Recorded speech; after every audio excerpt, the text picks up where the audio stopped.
Good morning students. आज का class electrical और इलेक्ट्रॉनिक्स दोनों ब्रांच के लिए कॉमन क्लास है।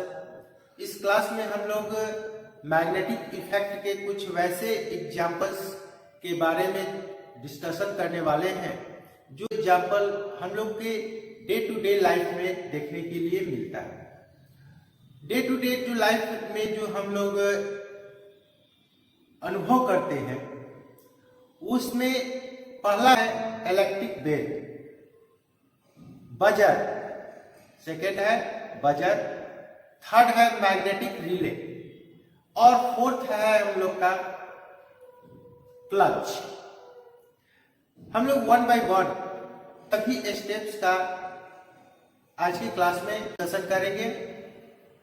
आज सबसे पहले हम लोग स्टार्ट करते हैं इलेक्ट्रिक बेल से।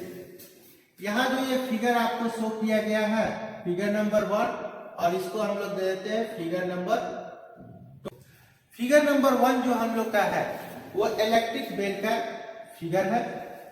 इलेक्ट्रिक बेल जो हम लोग घर में यूज करते हैं, घर के बाहर एक स्विच लगा होता है, जिस स्विच को जैसे ही हम लोग ऑन करते हैं घर के किसी भी भाग में अगर हम हो वहां हमको एक आवाज सुनाई देता है जिससे हम लोग को ये पता चल जाता है कि हम लोग के दरवाजे पर कोई खड़ा है और हम लोग तुरंत जाकर दरवाजा खोल देते हैं।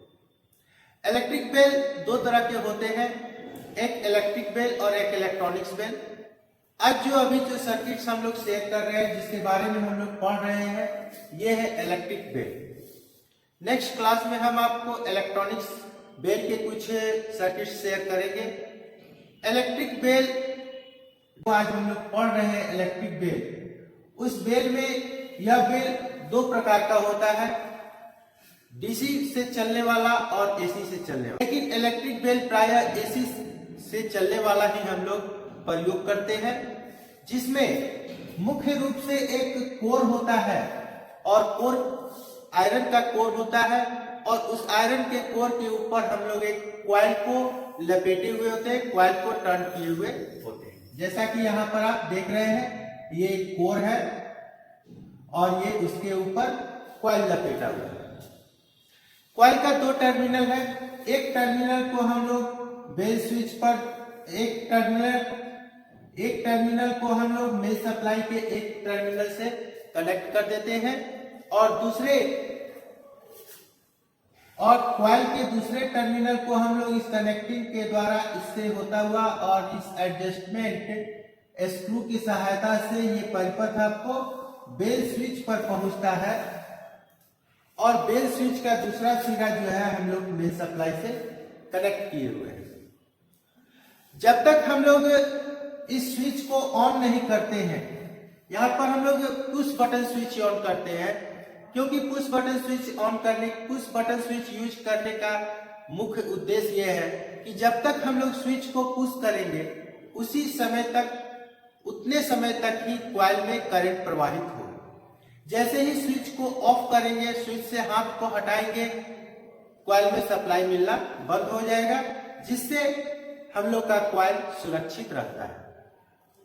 अब हम लोग जब तक इस स्विच को ऑन नहीं करते हैं, अर्थात जब तक इसको पुश नहीं करते हैं, तो मेन सप्लाई का एक वायर जो है वो क्वाइल पर तो जा रहा है, लेकिन क्वाइल के दूसरे सिरे पर वो करंट आपको ये वाला दूसरा टर्मिनल वाला करंट हम लोग के क्वाइल पर नहीं मिल रहा है,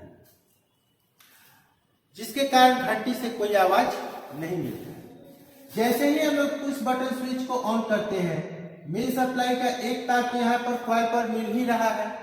अब जैसे ही हम लोग इसको ऑन करते हैं, मेन सप्लाई का दूसरा तार इस एडजस्टमेंट स्क्रू की सहायता से होता हुआ इस आयरन के पत्ती से, स्ट्रिप से होता हुआ पहुंच जाता है क्वाइल पर। अब जैसे ही यहाँ पर क्वाइल पर पहुंचता है तो इस क्वाइल में करंट फ्लो होता है। करंट फ्लो होने के कारण वहां पर मैग्नेट बनता है और चूंकि यहाँ पर अगर हम लोग एसी सप्लाई अभी दिए हुए हैं तो यहाँ पर जो मैग्नेट यहाँ पर जो मैग्नेट क्रिएट होगा वो इलेक्ट्रोमैग्नेट होगा।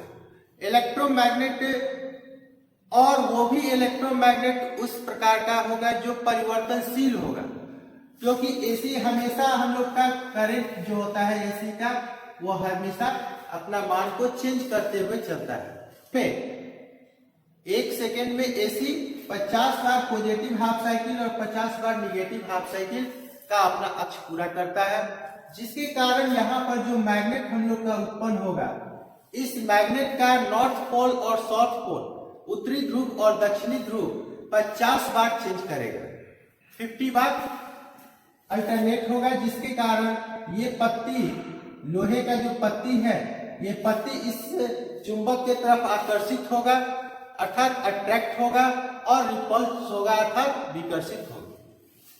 और इस से हम लोग का एक रॉड इस गैंग पर जुटा हुआ है जिसको हम लोग बेल कहते हैं, जिसके कारण जब उस पर वो टकराता है तो एक टंकार, एक तरह का आवाज, झंकार वाला आवाज हमको प्राप्त होता है। अब ये जो एडजस्टमेंट स्क्रू है, इस एडजस्टमेंट स्क्रू की सहायता से हम लोग इस गॉन्ग पर अर्थात इस बेल पर जो ये स्ट्राइकर है, इसके दबाव को कम या ज्यादा करते हैं। फलस्वरूप क्या होता है कि जितना ही इसको स्क्रू को टाइट या ढीला करेंगे, इससे जो झनकार, टंकार हम लोग को मिलता है बेल से, उसका आवाज, उसका टोन जो होगा वो चेंज होगा। अगर हम लोग यहाँ पर एसी सप्लाई की जगह डीसी सप्लाई यूज करते हैं तो क्या होगा कि यहाँ इलेक्ट्रोमैग्नेट बनेगा, लेकिन वह इलेक्ट्रोमैग्नेट क्या होगा कि स्थिर प्रकार का होगा, अर्थात उसका उत्तरी ध्रुव और दक्षिणी ध्रुव, नॉर्थ पोल और साउथ पोल चेंज नहीं होता है, जिसके फलस्वरूप ये एक बार तो टकराएगा और जब स्विच को ऑफ करेंगे तो अलग होगा। यही अंतर आपको एसी और डीसी इलेक्ट्रिक बेल में, यही अंतर है हम लोग का एसी और डीसी इलेक्ट्रिक बेल। दूसरा जो हम लोग यूज करते हैं उसका नाम है बजर। बजर जो है उसमें आपको एक इलेक्ट्रोमैग्नेट होता है। जब हम लोग उस स्विच को ऑन करते हैं, यहां पर हम लोग सप्लाई दिए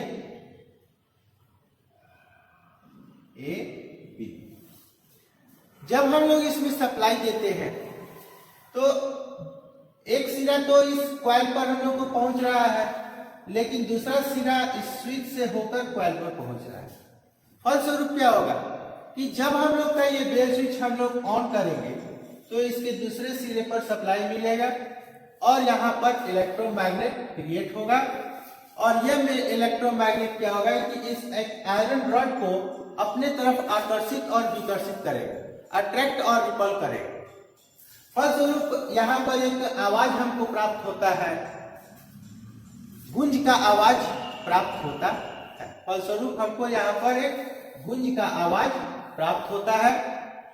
आजकल इस सर्किट्स में बजर्स को 6 वोल्ट डीसी से अर्थात 230 वोल्ट जो सप्लाई हम लोग का एसी होता है, उस सप्लाई से 6 वोल्ट डीसी में कन्वर्ट कर करके भी चलाया जाता है। तो अभी हम लोगों ने देखा कि इलेक्ट्रिक बेल और बजर जो है वो किस प्रकार से कार्य करता है।